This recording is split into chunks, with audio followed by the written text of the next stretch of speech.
Mr. Bennet replied that he had not. "But it is," returned she, "for Mrs. Long has just been here and she told me all about it." Mr. Bennet made no answer.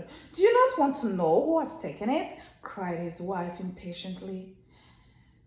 "You want to tell me, and I have no objection hearing it." This was invitation enough. "Why, my dear, you must know. Mrs. Long says that Netherfield is taken by a young man of a large fortune from the north of England, that he came down on Monday in a chaise and four to see the place, and was so much delighted with it that he has agreed with Mr. Norris immediately that he is to take possession before Michaelmas, and some of his servants are to be in the house by the end of next week." "What is his name?" "Bingley." "Is he married or single?" "Oh, single, my dear, to be sure. A single man of large fortune, 4,000 or 5,000 a year. What a fine thing for our girls." "How so? How can it affect them?" "My dear Mr. Bennet," replied his wife, "how can you be so tiresome? You must know that I am thinking of him marrying one of them."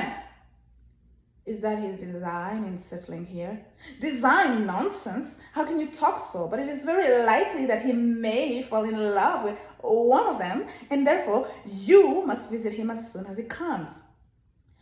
"I see no occasion for that.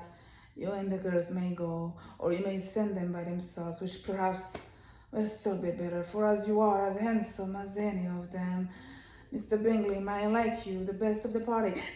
"My dear, you flatter me. I certainly have had my share of beauty, but I do not pretend to be anything extraordinary now. When a woman has had 5 grown-up daughters, she ought to give up overthinking of her own beauty."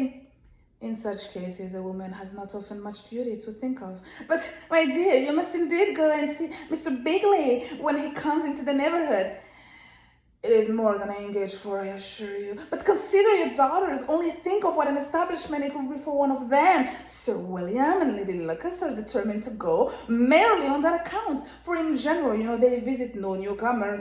Indeed, I must go, for it will be impossible for us to visit him if you do not."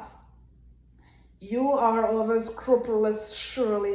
I dare say Mr. Bingley will be very glad to see you, and I will send a few lines by you to assure him of my hearty consent to his marrying whichever he chooses of his girls, though I must throw in good word for my little Lizzie." "I desire you will do no such thing. Lizzie is not a bit better than the others, and I am sure she's not half so handsome as Jane, nor half so good humorous as Lydia, but you're always giving her the preference." "They have none of them much to recommend them,"